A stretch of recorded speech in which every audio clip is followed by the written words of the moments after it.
शनशन को अपनी दोनों बहन और उनके बॉयफ्रेंड्स के लिए अपने हाथों से खाना बनाना था, इसीलिए वो फेंग के साथ ग्रोसरीज की शॉपिंग करने आई थी। पर फेंग के रहते उसे इसकी फिक्र करने की क्या जरूरत थी, वो थोड़ी ना उसे खाना बनाने देता। फेंग अपने शेफ को कॉल करके उसे सारे खाने का लिस्ट देता है। शनशन उसे बहुत बार रोकती है ऐसा करने से, पर फेंग उसे चुप करा देता है और उससे कहता है उसका काम है बस खाना खाना। शनशन ने जो लिस्ट बनाया था उसके सारे ही फेंग के शेफ ने बना दी थी। इनमें से बस एक लू शुआंग ही थी जो चिल मार रही थी, उसे किसी भी बात की कोई फिक्र नहीं थी। लियू का बॉयफ्रेंड अभी तक पहुंचा नहीं था तो वो थोड़ा परेशान अपसेट थी और तूफान के तो हाथ कांप रहे थे फेंग के सामने। वो उसका बॉस था तो वो कैसे इतना कैजुअली बिहेव करता। लू शुआंग तूफान की सिचुएशन को समझ नहीं रही थी, वो तो बस अपनी ही तरह उसे भी चिल मारने के लिए बोल रही थी। फेंग जब तूफान का नाम लेता है तब तूफान झट से खड़ा हो जाता है। फेंग कहता है वो आराम से बैठ के अपना खाना खाए, डरने की कोई जरूरत नहीं है, वो आज उसका एम्प्लॉय नहीं बल्कि गेस्ट है। सब अपने अपने जोड़े के साथ खाना खा रहे थे, बस एक लियू थी जो अकेली महसूस कर रही थी। थोड़ी देर बाद बाहर लियू का बॉयफ्रेंड आता है। आते वक्त वो जब फेंग का स्पोर्ट्स कार देखता है तब थोड़ा हैरान होता है। अंदर आता है तो बड़े एटीट्यूड के साथ, फिर जब फेंग को देखता है तब और भी ज्यादा हैरान हो जाता है। वो अपना नाम बता के उससे हाथ मिलाता है। बाद में वो लियू से कहता है उसने उसे पहले क्यों नहीं बताया कि उसके बहन की बॉयफ्रेंड इतने बड़े कंपनी का मालिक फेंग है। लियू को ना उसका इरादा बहुत अच्छे से पता था। वहाँ शनशन अपना हर रोज का काम बड़े शिद्दत के साथ कर रही थी। सब उसे देख के बड़े हैरान और खुश हो रहे थे, मतलब इतना प्यार। पर फेंग आज उसे कोई काम करने नहीं देता, बल्कि वही शनशन के खाने से वेजिटेबल्स अलग करना चाहता है। इस बार तो ये सब और भी ज्यादा हैरान होने लगते हैं, उससे भी ज्यादा वो सब खुश थे शनशन के लिए। पर इस बंदे को ये बात बहुत अजीब लगती है, मतलब इतने बड़े कंपनी का मालिक जब एक मिडिल क्लास लड़की के लिए इतना कुछ करता हो तो इसे तो अजीब लगना ही था ना। पर इसे भी मौका मिला था अपने फायदे के बारे में सोचने का। वो अपनी कंपनी के बारे में बताने लगता है और उसे फेंग से जो जो फायदा होने वाला था उस बारे में इनडायरेक्टली उसे समझाने लगता है। उसकी वजह से लियू एम्बेरेस्ड फील कर रही थी और शनशन भी। फेंग को भी लियू के बॉयफ्रेंड का इरादा बहुत अच्छे से समझ में आ गया था, पर वो उसके साथ ठीक ठाक से ही बात करता है। लियू का बॉयफ्रेंड उसके साथ जो नाइंसाफी करता था वो तो उसे बर्दाश्त कर लेती थी, पर आज उसकी वजह से उसे और उसके बहन को जो एम्बेरेस्ड होना पड़ा, इस बात को वो बर्दाश्त नहीं कर पाती। और ये बंदा इतना बेशरम था, इसे तो अपनी गर्लफ्रेंड की ही परवाह नहीं थी, तो अपनी गर्लफ्रेंड की बहन की क्या परवाह करता। ये तो बस अपने पापा के डर से मजबूरन लियू के साथ रिश्ता बनाए रखा था। वो लियू और शनशन के बारे में उल्टा सीधा बोलने लगता है। वो कहता है दोनों बहन का काम ही क्या अमीर आदमियों को फंसाना है। लियू हर बार सोचती थी अब शायद उनके बीच का रिश्ता ठीक हो जाएगा, पर आज लियू को एहसास होता है ये रिश्ता कभी भी ठीक नहीं होने वाला। बाद में फेंग शनशन से पूछता है उसकी बहन और उसके बॉयफ्रेंड का रिश्ता ठीक तो है ना, वो इस रिश्ते से खुश तो है ना। शनशन नहीं चाहती थी कि फेंग उसके बहन के बारे में कुछ उल्टा सीधा सोचे, उसे गोल्ड डिगर समझे, इसीलिए वो उससे कहती है कि हाँ उनके बीच सब कुछ ठीक ठाक ही है।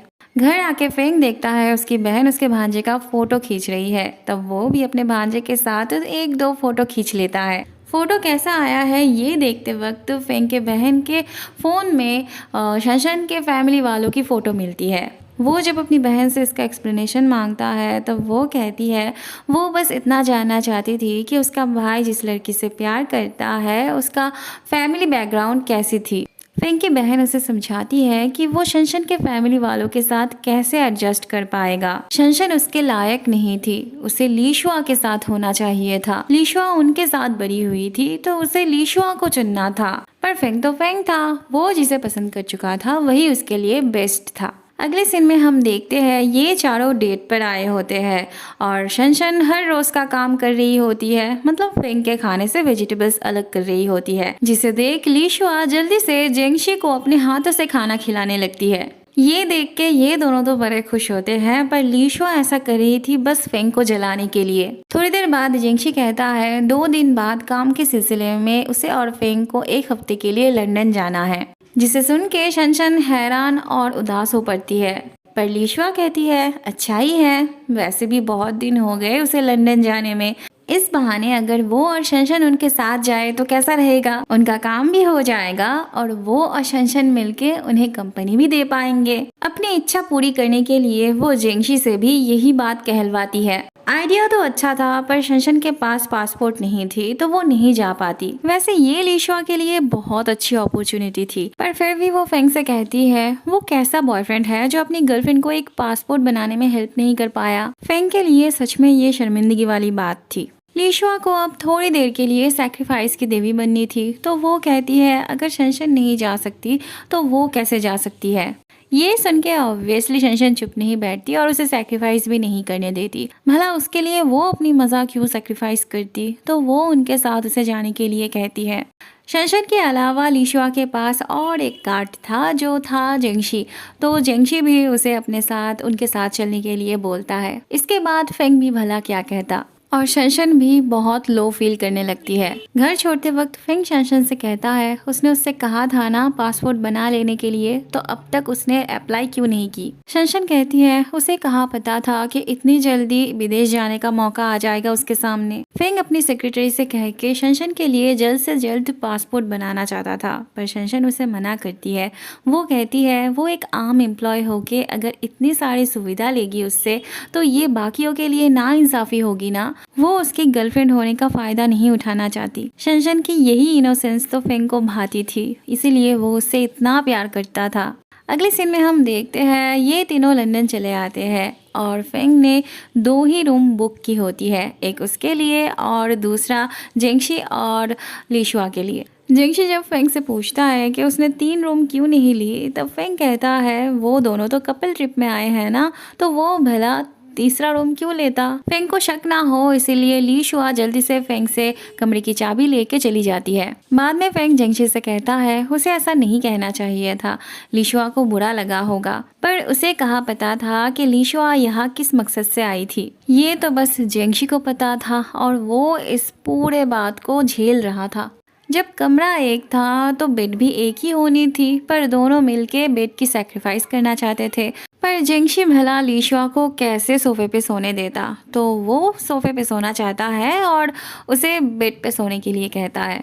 बाद में लीशुआ जेंगशी से कहती है वो यहाँ इसीलिए आई थी क्योंकि वो देखना चाहती थी कि शनशन के एब्सेंट में फेंग उसकी तरफ झुकता है या नहीं, और वो जब अपनी आंखों के सामने उसको जेंगशी के साथ देखेगा तब वो कैसे रिएक्ट करेगा। लीशुआ को यकीन था कि वो इन 1 हफ्ते में फेंग का दिल जरूर जीत लेगी, फेंग के दिलो दिमाग से शनशन का नाम ही मिटा देगी। जेंगशी को उसका ये आइडिया बहुत ही इमैच्योर लगता है। उसे टेंशन होती है कि कहीं इस तरह से लीशुआ फेंग की दोस्ती ना खो दे। वहाँ शनशन को उसके मॉम का कॉल आता है और वो कहती है कि वो सब उसी के शहर में आए हुए हैं, तो वो आके उन्हें ले जाए। दरअसल शनशन के दादाजी की तबीयत कुछ ठीक नहीं थी, तो वो सब उन्हें यहाँ डॉक्टर दिखाने ले आए थे।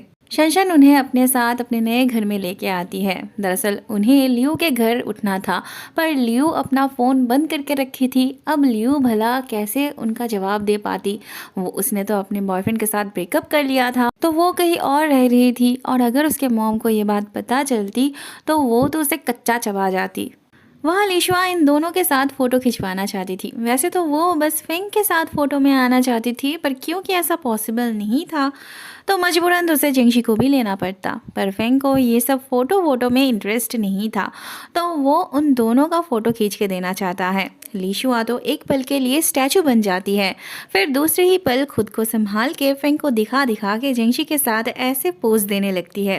पर फेंग को तो इससे घंटा फर्क पड़ता था। अगले सीन में हम देखते हैं फेंग जिस बार में आया होता है, थोड़ी देर बाद लीशुआ भी उसे ढूंढते हुए यहाँ चली आती है। एक बंदा उसके पास आके उसे अप्रोच करने की कोशिश करता है। फेंग जब ये देखता है तब लीशुआ के पास जाके उसे हग करता है और उसे वहां से लेके आता है।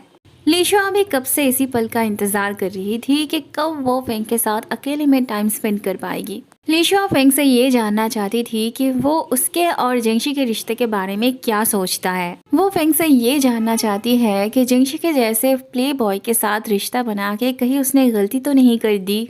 पर फेंग को जेंगशी पे पूरा भरोसा था। वो लीशुआ को एश्योर करता है कि उसने जेंगशी के साथ रिश्ता बना के कोई गलती नहीं की। वो बाहर से प्ले बॉय है पर अंदर से एकदम सिंगल। उसके जैसा प्यार करने वाला लड़का उसे इस दुनिया में कहीं नहीं मिलेगा और वो आंख बंद करके उस पर भरोसा कर सकती है। लीशुआ को कहाँ जेंगशी के अच्छे होने से या बुरे होने से फर्क पड़ता था। वो तो बस बात को आगे बढ़ाना चाहती थी, इसीलिए फेंग के साथ ये वाली टॉपिक लेके बैठी थी।